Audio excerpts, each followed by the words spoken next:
He is not touching me, and I feel it anyway. That is the first wrong thing. The second is my own hands. Steady. They should not be steady. Not with the ring's weight still sitting in my apron pocket like a stone swallowed on purpose.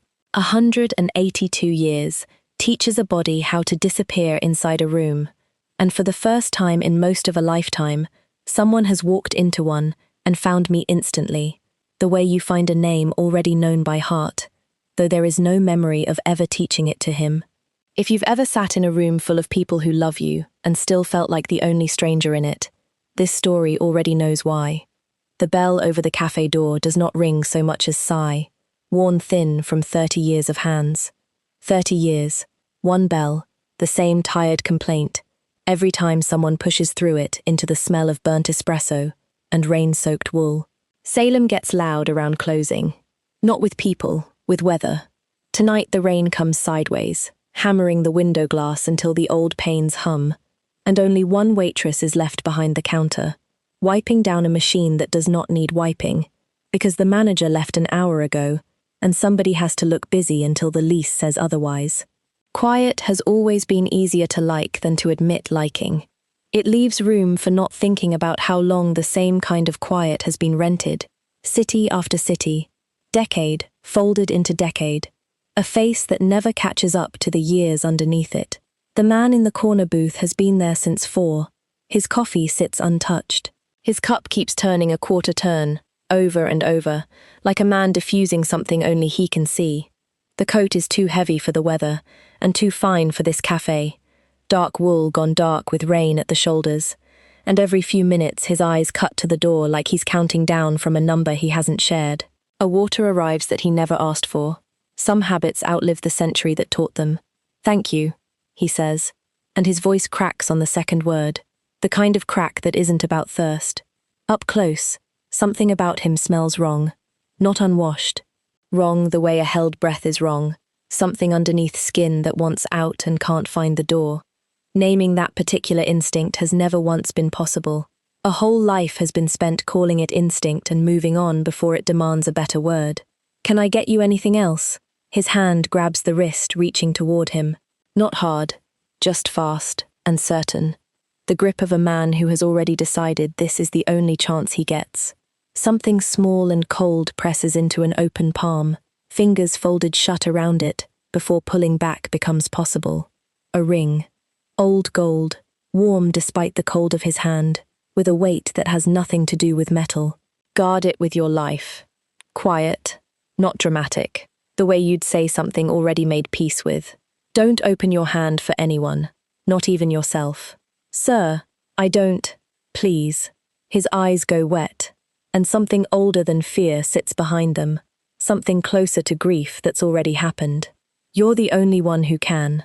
He is gone before the ring can be set back on the table, out into the rain without his coat buttoned, without his check paid, leaving behind a stranger's gold and a pulse doing something that has no name yet. Turning it into lost and found tomorrow feels like the plan. The front desk never gets that visit. Not that night. Not the next. By the second morning, the ring has migrated from a coat pocket to an apron, riding against a hip through 2 closing shifts, and a tidy little lie has been built about why it hasn't been handed to anyone. Nobody's asked, nobody's come back for it. It isn't stealing if you're just holding it. Guarding it, even. That's what he said. Guard it. Saturday. The cafe fills up early.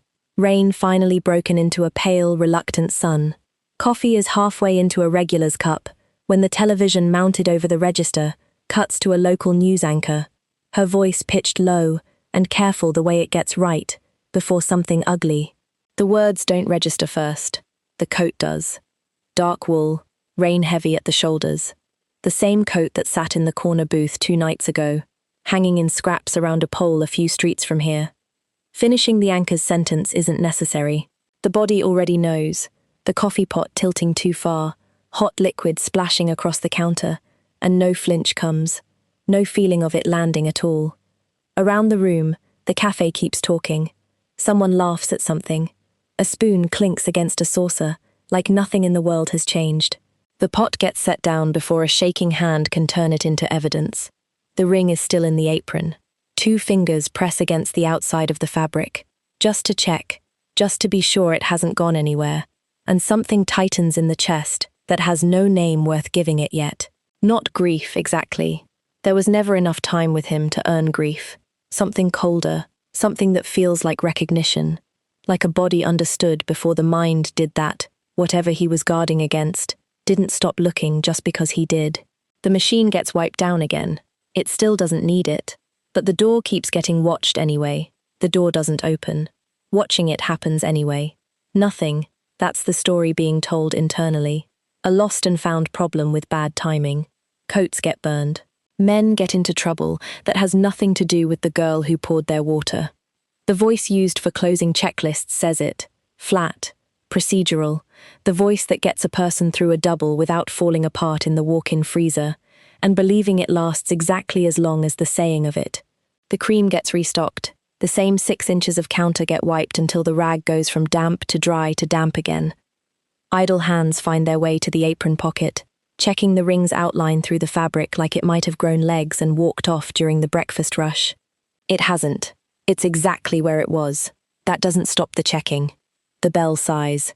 2 men come in wearing the kind of khakis that have never seen a syllabus. Jackets a size too tight across shoulders built for something other than office hours. Both broad in a way that reads wrong even before they speak, like men who spend a lot of time not quite fitting into rooms built for other people.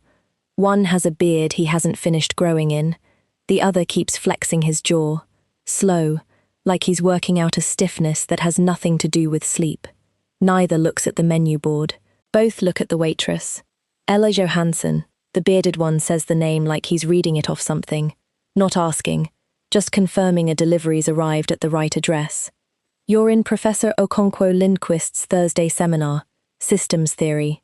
No systems theory seminar has ever been taken. That name has never been heard before, and every professor in this town's computer science department is known by instinct, by dread, the way regulars who tip badly are known. Something older than fear says not to admit that out loud. Not yet. I don't think so. Light. The tone used on customers who've had 4 coffees and want a 5th argument. Wrong Ella, maybe. There's no wrong Ella. The other one, jaw still working, steps half a foot closer to the counter than a stranger ordering coffee has any business standing. We just need 5 minutes. Somewhere quiet. The espresso machine hisses. Too loud, filling a silence that's gone thin and strange. A cup that doesn't need filling gets filled anyway. Thoughts are already 3 steps ahead of the body, already running the numbers on the back door, the walk-in, the alley that lets out onto Derby Street. A door mapped in the back of the mind for longer than 2 days, apparently. And hating that fact does nothing to slow it down. That's when Mr. Halloran shuffles up to the register. Same as every Tuesday and Thursday for 4 years. Cane first, complaint second. Tell your manager this new roast tastes like a candle. Too loud. The way people get when they've decided the whole room should share in their opinion. And something in the chest loosens half an inch at the sound of it. Ordinary. Cranky. Blessedly. Aggressively normal. I'll pass it along. For one full breath, the 2 men at the counter stop existing. There's just an old man in a raincoat complaining about coffee, and a version of this life where that's the worst thing that happens today. It doesn't last. Miss Johansson, the bearded one again, patient in the specific way of someone who has already decided patience won't be necessary much longer. We really do need those 5 minutes. Mr. Halloran shuffles off toward his usual table, oblivious, and the ordinary world goes with him. Need to check something in the back. 1 second. No permission gets requested. The swinging door to the stockroom takes the weight of a shoulder, and the smell of it, coffee grounds gone stale in cardboard, bleach from this morning's mop bucket, lands harder than it should, sharp enough to sting the eyes for half a second before blinking clears it. A hand finds the ring through the apron again. Guard it with your life. Understanding what that meant hadn't come easily when a dying man said it over a cup of water he never drank. It's starting to now. The back exit sits 15 feet away. 1,000 trips have worn that path smooth, hauling trash, ducking out for air on bad shifts, and feet know it without asking the mind's permission, already moving before the thought finishes. 5 of those feet never get covered. The door at the end of the hallway, the one that lets out onto the alley, the one that has never once in 4 years been anything but an exit, doesn't open on approach, because it's already opening, from the other side, inward. Filling the frame of it, backlit by the grey wash of Salem's afternoon rain, broad-shouldered in a way that makes the doorway look built for someone smaller, is the second man. He must have circled the building, while his partner kept the counter talking. The timeline runs itself out in the space of a single heartbeat. The ordering, the pointed questions, the way neither ever asked for a seat. None of it clumsy. Choreography. Turning back toward the stockroom door, finds the first man already filling that frame too, unhurried, certain, the particular stillness of someone who has done this before, and knows there's nowhere left that isn't him. We're not here to hurt you, Ella. His voice has dropped the classroom pretense entirely now. Gone low, almost gentle, which is somehow worse. We just need you to come with us, quietly. The stockroom is small. It was always small. Noticing how small only happens now, shelving pressed against the back, bleach smell thick in the throat, 2 men who know a full name, closing the last few feet of space like they have all the time they need. Because they do. A hand stays in the apron pocket. The ring feels warmer than it did a minute ago. There's no explaining why that's the detail worth holding on to. But it is. Warm gold against the palm, a pulse loud enough now to feel in the ears, and somewhere underneath the fear, quiet, stubborn, refusing to leave, sits the same thought carried since the moment a stranger folded a fist shut around this thing and said not to let go. None of this was asked for. Letting go still isn't happening. Staying this long means some part of you already knows what it is to be looked for. Keep going. What's coming is the reason, not letting go of it. That thought is still sitting in the chest when the air in the stockroom changes. Not louder, quieter. The way a room goes quiet right before a held note breaks. That half second where every sound seems to pull inward and wait. The bearded man's mouth is still moving, some line about coming quietly, but the words have stopped landing. His eyes slide past instead, toward the swinging door, and whatever he sees there empties something out of his face. Turning around doesn't happen right away. Some old instinct, older than fear, says not to give him a back to watch. A man stands in the doorway who wasn't there 10 seconds ago. The stockroom floor creaks under everyone. It creaked an hour ago carrying a box of napkins, but it hasn't made a sound now, and that absence is louder than anything he could have said. He's dressed wrong for a Tuesday in Salem. White, head to collar, the kind of white that doesn't survive a rainstorm without punishment, and his hasn't taken any. Water beads on the shoulders of his coat like it hasn't decided yet whether it's allowed to land on him. Pale hair, combed back, and eyes that find the room's only waitress, and do something without a name yet.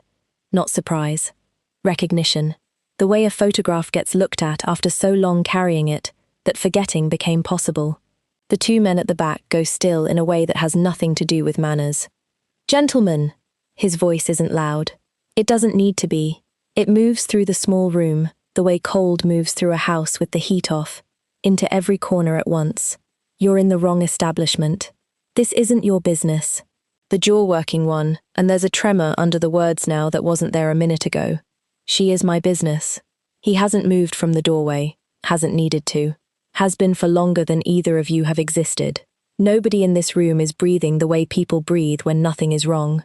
Every animal instinct built up over 182 years of pretending otherwise is saying the same thing at once, caught somewhere between an exit that's blocked and a man who's blocking the captors instead. He is not human. Neither, apparently, are the 2 men who did the cornering. The only person in this room who came here not knowing what she was is standing exactly where she's always stood. Ella. Her name gets said like something long waited for finally being tasted. Not a question, not the rehearsed confirmation from the counter, just the name, offered gently, like a hand extended to someone standing too close to a ledge. Come stand behind me. Feet stay planted. The legs want to move. That's the unsettling part. How badly some old, unreasoning instinct wants to obey a stranger's voice. The way a mother's voice gets obeyed decades after she's gone. From muscle memory instead of thought. Hating how much that trust wants to happen doesn't stop the standing still. I don't know you. No. Something crosses his face. Quick. Gone before it can be named. Grief, maybe. Or its very old cousin. You wouldn't. The bearded man shifts his weight, testing the room, testing whether the stranger in white is bluffing about whatever he is. Watching the decision cross his face and abandon itself in the same breath happens in silence. He steps back instead. His partner follows, slower, reluctant. The two of them retreating toward the alley door, like men walking backward, away from a fire they've decided not to test twice. This isn't finished, more to himself than to anyone in the room. And then the alley door swings shut behind them, and the stockroom holds only two people, and the hum of the walk-in cooler, and a pulse that refuses to slow down, even now that the dangers supposedly walked out the door. Except it hasn't. It's standing 6 feet away, in a white suit that shouldn't still be white. You need to sit down. For the first time, his voice isn't cold command. It's something closer to plea. There are people in the front of house about to notice a very strange silence coming from back here. Let them see something ordinary. Ordinary. Almost a laugh. It comes out broken instead. Sit with me.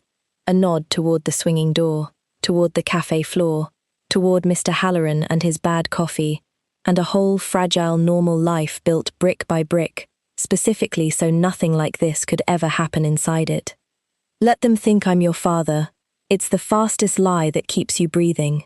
The question of who he is, what he wants, why the air changes shape around him like it's afraid to touch him, all of it stays unasked. Feet move toward the door he's holding open instead. A decision made by the body before the mind catches up, some part recognizing shelter before it can name why. The corner booth holds them both. The one the dying man sat in 2 nights ago. Water untouched, coat too heavy for the weather. Whether the stranger in white chose it on purpose never gets asked. He orders nothing. He watches instead. Careful, quiet. The way you watch something you've been told is fragile, and are only now confirming for yourself. You have her eyes. The words land somewhere under the ribs before bracing becomes possible. I used to think I'd imagined how exact the color was. I hadn't. Whose eyes? A long moment passes before an answer comes, and when it does, his voice has gone somewhere very far away, somewhere old, somewhere it sounds like he's been standing for 30 years without moving. Victoria's. The name drops into the space between them like a stone into still water, every ring of it moving outward through the chest, before understanding catches up to why a stranger in a white suit knows the one name never once said out loud in this town. A mother's name. A mother's name. Sitting in a stranger's mouth like he'd been keeping it warm for 30 years. No words come. None will. The booth's vinyl is cold, and both palms press flat against it, needing something solid, something that isn't a face never seen before saying a word, never let herself think. How do you know that name? No answer comes right away. He's looking now the way you look at a door you've been standing outside of for so long you forgot what was supposed to be behind it. And whatever he finds in the face across from him costs him something.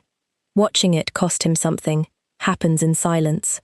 That's when the bell over the door sighs its worn-out sigh, and the room shifts before understanding why. The 2 men from the stockroom are back, not sneaking, walking straight through the front, past the register, past Mr. Halloran, who doesn't even look up from his coffee. Its own kind of wrong, that a room full of ordinary people can go on being ordinary, while something enormous happens 6 feet away from their pie. The bearded one sees the man in white, and stops so hard his partner nearly walks into his back. You. The word comes out low, and it isn't fear anymore. Something older, something that's been waiting a long time to be let out of a cage. You have the nerve to sit in a Salem diner in daylight. Rick, said without turning around, without needing to. He already knew. Don't. The jaw-working one, Jerry, a name finally attached to a face, steps up beside his brother, hands shaking, not with fear, with something that wants an outlet and hasn't found one yet. Don't say our names like you have any right to them. You broke the law of union. Rick's voice climbs, careless of who's listening, careless of the humans 2 booths over who've stopped talking, without seeming to notice they've stopped. You took our sister, and you got her killed for it. And now you're sitting across from her daughter, like you've earned a single hour of her time. The word lands and doesn't leave. Sister. Dylan. The name arrives from somewhere, though he never gave it, only that it's suddenly there, sitting in the mind like it's always belonged there, hasn't moved.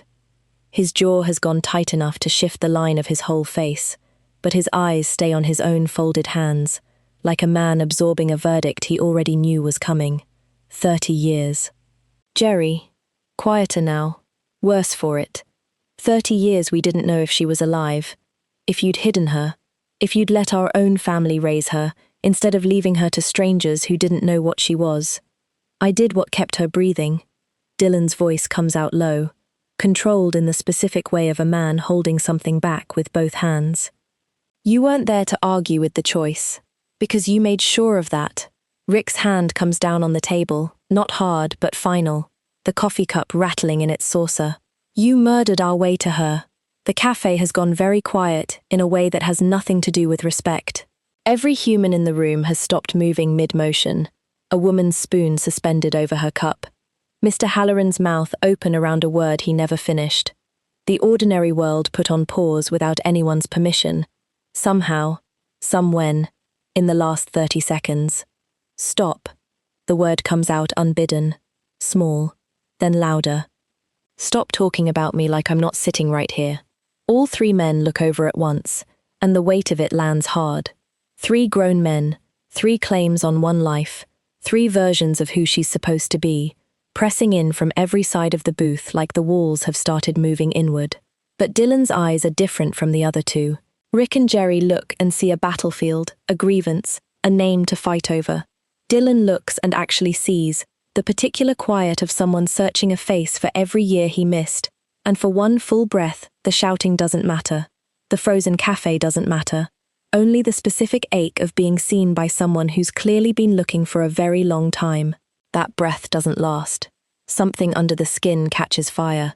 Not metaphor, actual heat, sudden and total, crawling up from the spine into the jaw, hands curling against the table on instinct never had before, and somehow already know how to use. The overhead light splits into 2 lights, then 4. Hearing tears open, Rick's furious breathing, Jerry's pulse, the hum of the refrigerator case, the specific creak of the booth under Dylan's weight, all of it arriving at once. Too much, too loud, too close. Ella, Dylan's voice, sharp now, alarmed in a way it hasn't been all night. Ella, look at me. Looking isn't possible. Vision has stopped agreeing with itself, one half sharpening into something clean and gold-edged, the other splitting into shapes without names yet, and underneath both, low in the chest, something that isn't fear anymore starts to growl. Rick's fury dies mid-sentence. Jerry goes still the way prey goes still. She's... His voice cracks clean in half. She's both. The meaning of that stays out of reach. The body already understands it. The fire under the skin doesn't finish arriving so much as it settles, all at once, into something unfamiliar and somehow already known how to wear. The hands are still the same hands. The breath is still ragged in the chest, but the room has stopped tearing itself into halves, and opening the eyes again, finds 3 men staring the way you'd stare at a door that just opened onto a room the house was never known to have. Nobody moves. The cafe is still frozen around the booth, spoon suspended, Mr. Halloran's mouth still open on an unfinished word, and in that stillness a pulse settles, slow, unfamiliar, like a second heartbeat has just learned to sync itself to the first. Both, Rick says again, quieter this time, like the word costs him something to repeat. A palm presses flat against the cold vinyl, needing it, needing something outside this skin to prove the rest of it is still real. Somebody explain it to me, now, not to each other, to me. Dylan is the one who speaks. His voice has lost the command it carried, filling the stockroom doorway. What's left underneath is older, tireder, a voice rehearsed for longer than a lifetime. Your mother's name was Victoria. Slow, each syllable carrying weight brought a long way. She led her family the way I led mine. We were never supposed to want each other. There's a law between our kinds older than either of your uncles, older than me, and we broke it anyway, Because for 1 year, neither of us could imagine a version of staying apart that didn't feel like dying slowly instead of fast. Jerry's jaw works, but he doesn't interrupt. That, more than anything, says how much this has already cost him to hear. Her own family didn't forgive it. Dylan's hands, folded on the table, go very still. They hired hunters, men paid to end me quietly, before the two houses tore themselves open over what we'd done. They found us in the wrong order. Victoria stepped between the blade meant for me. The cafe's frozen silence presses harder against the ears than any sound could. It lands in the chest before it lands in the mind, the particular ache of losing someone, never even known long enough to know the loss. I answered it. Something in his voice goes flat, the way a man's voice goes flat, when honesty matters more than being liked for it. Every hunter who touched her, every hand that funded them, I didn't stop at justice. I don't ask you to forgive that part. You didn't just answer it. Rick's voice cracks on the words. 30 years of grief, finally finding an exit. You took our whole bloodline's peace with it. And then you disappeared with her daughter, and let us believe she never survived the year. I didn't disappear with her. Dylan's face breaks open in a way he didn't seem to mean to let show. I gave her away. To strangers. To foster homes that changed every few years, because a child who doesn't age draws attention. And attention is the one thing that gets a hunted bloodline killed twice. I told myself I was protecting her. His voice drops low enough to require leaning in. I have spent 30 years wondering if I only protected myself from having to watch it happen again. Every house left before anyone could ask too many questions about why the same 17-year-old face was still around at 25 comes flooding back. Every goodbye trained not to feel, because feeling it would have meant admitting how many of them there'd been. He didn't just fail to find her, he built the very silence she grew up inside of. Hate should be easy to summon here.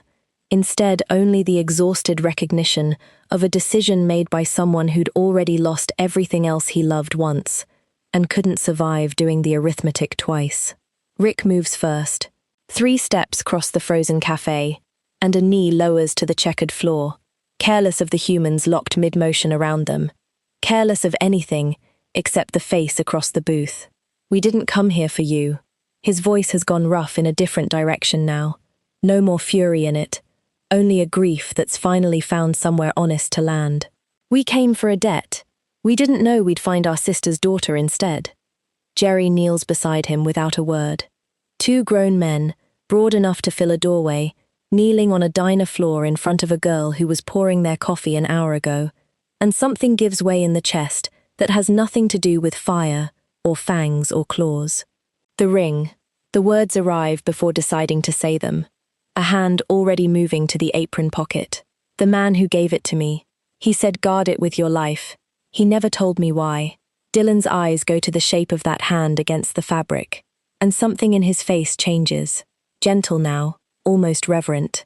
May I see it?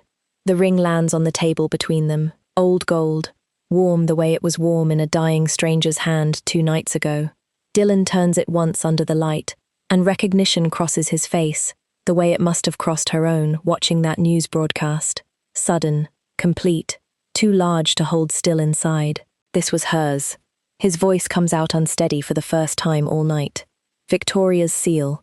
I had it made the year we broke the law together, so if either of our families ever came looking, whoever carried it would be recognized as under our protection instead of our enemies. Understanding arrives slow and cold. The man who died on a pole 2 streets from here wasn't a stranger chosen at random. He was sent to find her before either bloodline could get there first. The ring wasn't a burden a dying man handed off by accident. It was proof. The one thing standing between an ordinary life and a war never known to have been born into, carried in an apron pocket for 2 days like nothing more than lost and found. Carried in an apron pocket for 2 days like nothing more than lost and found. The ring sits on the table between the 4 of them now, and nobody reaches for it again. It belongs to one person only. Everyone at this booth seems to understand that at the same moment, a decision made without a single word spoken, and the not saying of it, settles over the table, heavier than any decree could have. The cafe stays frozen around them, flinching at that stopped happening some 10 minutes ago. Somewhere in there, impossible became merely strange. A whole room of ordinary lives paused mid-breath, while four people who aren't ordinary at all rearrange what family means at a corner booth. Dylan is the one who breaks the quiet, and when he does, his voice has the careful flatness of a man delivering a verdict on himself before anyone else can. You should go with them. He doesn't look at Rick or Jerry saying it. He looks at his own hands, folded on the table, like a confession is being made to them instead. Her family. Your family. By blood that never had to be poisoned by what I did. I have cost you people enough already. Dylan. Rick's voice. Quieter than all night. Almost gentle. That isn't your call to make. Not anymore. I gave her away once, already believing it was protection. Dylan's jaw sets, old iron coming back into his face. But something underneath it shows now. The exhaustion of a man rehearsing the same sacrifice, because it's the only shape of love he still trusts himself with. I won't pretend I've earned the right to keep her, simply because I found her. Something tightens in the chest, not fear this time. Something closer to anger, clean and immediate. Stop. The word lands harder than intended. Both of you. Stop deciding this like I'm not the one it's happening to. The booth goes still in a different way now. The stillness of men who've just remembered the person they're arguing over has a voice of her own. You don't get to hand me off again, said straight to Dylan, and it costs him something to hear, watching him absorb it the way you absorb a blow you know you deserve. I spent my whole life being decided about. Every house, every social worker with a clipboard, deciding what was best for the strange girl who never seemed to age right. I am done being protected by people who never once asked me what I wanted protecting from. Ella, I want you named. The voice cracks on it, and the crack stays unsmoothed, too tired now to sand down every rough edge the way it's always been sanded before. Not hidden, not a secret carried in an apron pocket like the ring. My father. Out loud. Something moves across Dylan's face that hasn't shown yet tonight. Not grief, not the old iron control. Something closer to a man setting down a weight carried so long he forgot it was optional. And you too. Rick and Jerry, still half kneeling by the booth. You came here for a debt. You're leaving with a niece instead. I don't want a war fought over which half of me gets to claim me. I want both. Rick looks at Jerry. Something passes between them. 30 years of grief, finally finding somewhere to set itself down. Both, Jerry says. And this time, the word doesn't come out like an accusation. It comes out like relief. The café holds its frozen breath a moment longer, and then, without ceremony, without anyone touching a switch, sound comes rushing back into the room all at once. Mr. Halloran finishes his sentence about the coffee tasting like a candle. A spoon completes its arc into a cup. The espresso machine hisses its ordinary hiss, and nobody in the front of house seems to have noticed losing several minutes of their lives to a room learning how to become a family. Sitting in the noise of ordinary life returning, something settles that hasn't been settled since childhood, still believed a house could stay hers longer than a year. Dylan reaches across the table. Not for the ring, for her hand. I am not going to pretend I know how to do this. Quiet, and there's something almost young in it. 100 years of composure cracking just enough to let the truth through. Being found. Being someone's father in daylight instead of a name whispered for protection. Then don't pretend. Her hand rests in his, and it doesn't feel like surrender. It feels like the first true thing held onto in longer than can be counted. Just stay. Rick's hand comes to rest on her shoulder, warm and certain, and Jerry's beside it a moment later, both of them kneeling still, like men who've decided the floor of a Salem diner is exactly where they're supposed to be tonight. The booth holds all of it now. A father, unhidden for the first time in 30 years. 2 uncles, grief finally trading for something that might, with time, become peace. The ring between them, gold and warm, no longer a burden carried alone in a pocket, guarding a secret that was never hers to guard by herself in the first place. Dylan's hand gets taken fully. Rick's gets reached for with the other, and Jerry closes the circle without needing to be asked. Dad, plainly, not a question, a decision built toward since a stranger folded a fist around a ring 2 nights ago and said not to let go. Uncles, Let's just all go home. Nobody moves for a moment. Then Dylan's hand tightens, and something that might be the first unguarded thing he's let himself feel in 30 years crosses his face. There are others like her in this city. Women who found out too late what they were carrying, who never got a corner booth and 3 people willing to kneel for them.